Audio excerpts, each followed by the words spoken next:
प्रिय श्रोताओं, आप देख रहे हैं कि किस तरह एलिज़र बेन यहूद और उसका परिवार प्रतिदिन आने वाले इन नए नए संकटों का सामना कर रहा है। लेकिन फिर भी इस असाधारण युद्ध में अडिग खड़ा हुआ है, अपने लक्ष्य से किंचित भी विचलित नहीं हो रहा है। 3 दिन बीत गए हैं। बच्चे घर में ही बंधे हुए थे, लेकिन बेन यहूद शब्दकोश बनाने में तल्लीन था। छोटे भाई और बहन के साथ खेलते हुए अचानक बेंजियोन ने देखा कि माँ दीवार का सहारा लेकर बैठ गई है। अत्यधिक पीड़ा को सहन कर रही हो इस प्रकार दांतों से बार बार अपने होठों को काट रही थी। उसकी आंखों की चमक कम हो गई थी। बेंजियोन दौड़ता हुआ गया और उसने पूछा, माँ, आपको क्या हो गया है? आप बीमार हो गए हो क्या? डेबोरा ने कहा, हाँ बेटा, मुझे ऐसा लग रहा है कि मेरे प्रसव का समय आ गया है। अब शीघ्र ही शिशु का जन्म होने वाला है। बेंजियोन ने कहा, किंतु आपने तो कहा था कि अभी उसके लिए कुछ महीने लगेंगे। डेबोरा ने लंबी लंबी सांसें लेकर कहा, हाँ बेटा, लेकिन कभी कभी ऐसा भी होता है। जाओ जल्दी से अपने पिताजी को जाकर बोलो कि माँ को प्रसव पीड़ा शुरू हो गई है। बेंजियोन दौड़ते हुए अपने पिताजी के पास गया और कहा कि पिताजी, माँ कह रही है कि उनको प्रसव पीड़ा शुरू हो गई है। बेन यहूद ने शब्दकोश के कार्य को स्थगित किया और आकर पत्नी को देखा। डेबोरा ने कहा कि जल्दी उस दाई को ले आओ। बेन यहूद ने शीघ्र अपना कोट पहना और उसे लेने के लिए बाहर गया।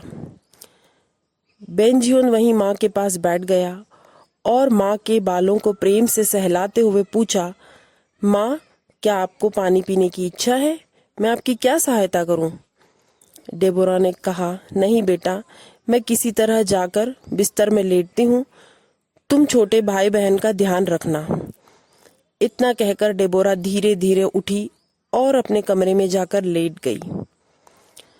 बाहर बैठकर भी बेंजियोन माँ के मुख से निकलने वाले अव्यक्त शब्दों और उसके द्वारा अनुभव की जाने वाली पीड़ा का अंदाज कर रहा था और सोच रहा था, अफसोस, मैं किसी भी तरह माँ की सहायता करने में असमर्थ हूँ। वह बहुत व्याकुल हो रहा था। एक एक क्षण घंटे की तरह बीत रहा था, लेकिन एलिज़र बेन यहूद अब तक नहीं लौटा था। येमीमा और अविचाइल उसे घेर कर बैठे थे और बार बार पूछ रहे थे, भैया बताओ ना, माँ को क्या हो गया है? माँ को क्या हो गया है?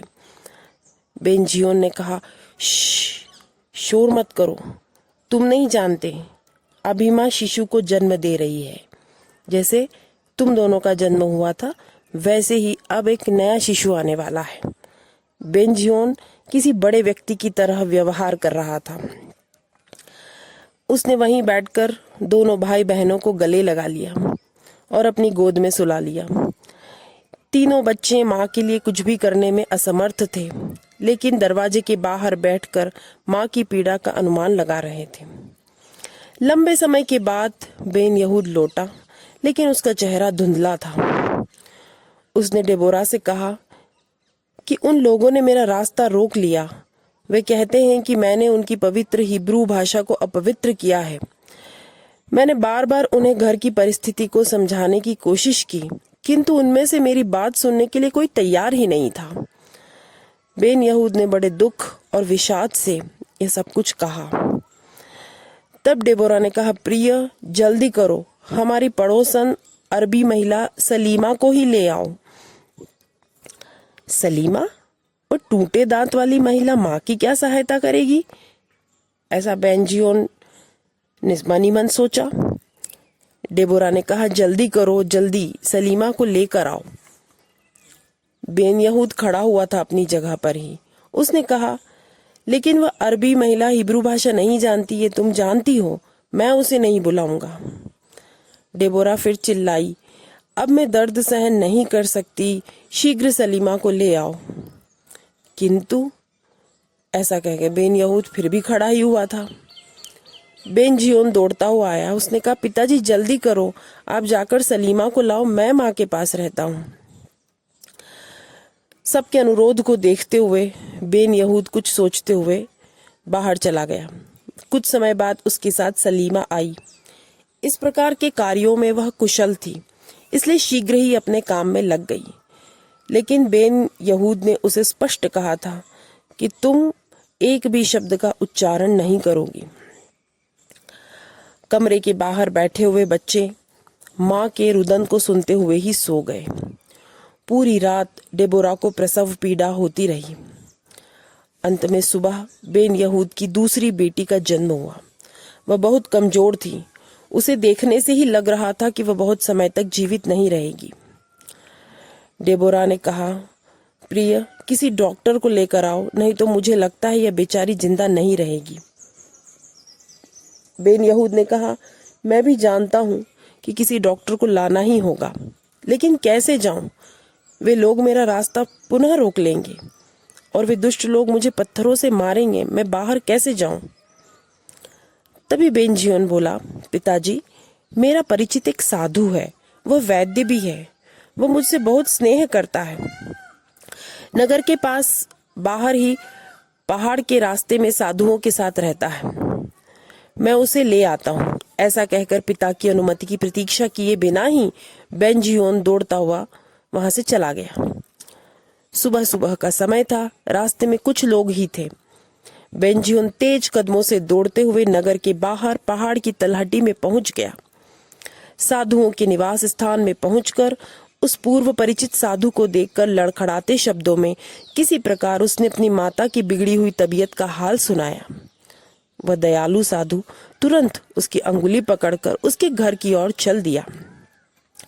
जब वे दोनों घर पहुंचे तब तक डेबोरा की स्थिति बहुत बिगड़ चुकी थी। वह निरंतर खांस रही थी। उसके होठों पर खून की बूंदें दिखाई दे रही थी।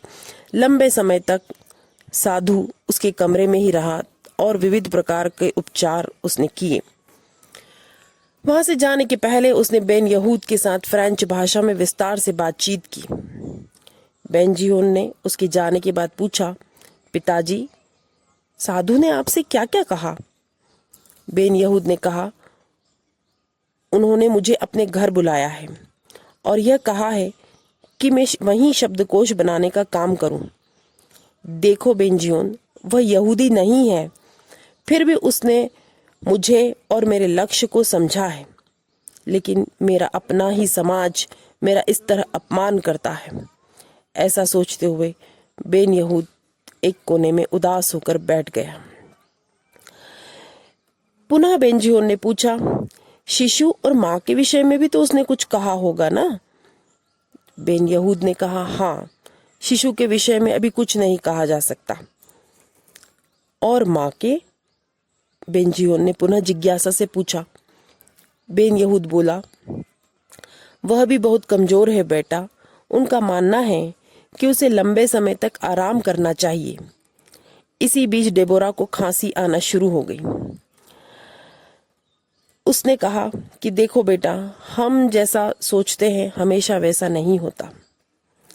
सालों पहले डॉक्टर ने मुझे बताया था कि मेरे जीवन का समय सिर्फ 1 साल बचा है, किंतु मैं अभी तक जी रहा हूँ और काम भी कर रहा हूँ। लेकिन मेरे संपर्क के कारण तुम्हारी माँ स्वस्थ होते हुए भी खांसी से पीड़ित हो गई है और आज वह मुझसे भी ज्यादा कमजोर हो गई है। हाय, यही सब भाग्य का खेल है। अचानक पिताजी को इस तरह उदास देखते हुए बेन जियोन ने पिताजी के हाथों को पकड़ा और जिज्ञासा से पूछा, इसका मतलब क्या आप यह कहना चाहते हैं कि माँ अब जीवित नहीं रहेगी? घबराते हुए ऐसा बेन जियोन ने पूछा और उसकी आंखों से आंसू झरझर बहने लगे।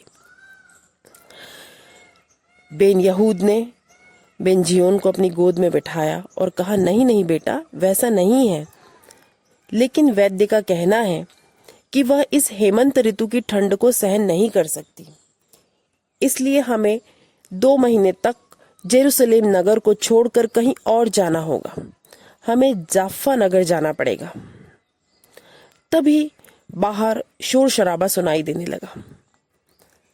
अविचाइल बाहर से दौड़ता हुआ आया और कहा, पिताजी, बाहर बहुत सारे लोग खड़े हैं, ऐसी आवाजें मुझे सुनाई दे रही है और घोड़ों की पदचाप और हिनहिनाहट भी सुनाई दे रही है।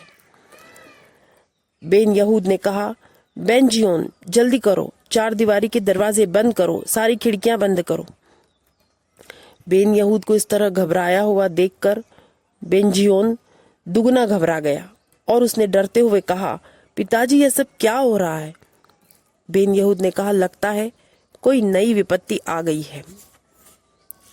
जल्दी से चार दीवारी के दरवाजे बंद कर अंदर आते हुए बेंजियोन ने कहा, पिताजी मैंने देखा है बहुत सारे घुड़सवार बाहर खड़े हैं, लग रहा है वे हमारे घर ही आए हैं, किंतु वे हमारे शत्रु की तरह नहीं लगते, क्योंकि उन्होंने जो झंडे हाथ में ले रखे हैं उन पर इजरायली सेना लिखा हुआ है।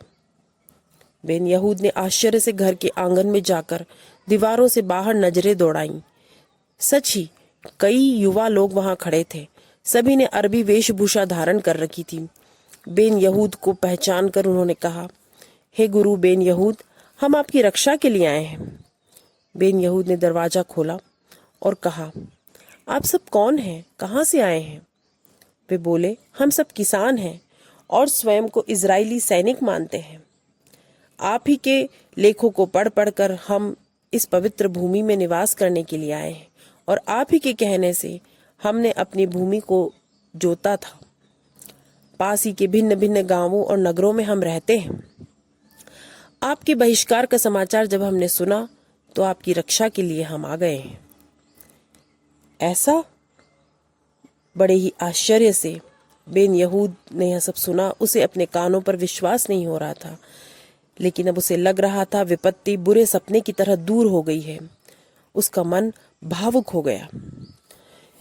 रक्षकों के आने की बात जंगल की आग की तरह नगर में जल्दी ही फैल गई और यहूदी धर्म गुरुओं को यह लगने लगा कि न केवल इतने बल्कि अनेक हजारों लोग गांव में हैं, भिन्न भिन्न नगरों में हैं, जो कि बेन यहूद के शिष्य हैं। यह सब मालूम होते ही जेरूसलेम नगर के लोगों ने अचानक ही बेन यहूद के परिवार के ऊपर लगाई बहिष्कार की आज्ञा को वापस ले लिया। सत्य ही कहा है, भय बिन होए न प्रीति।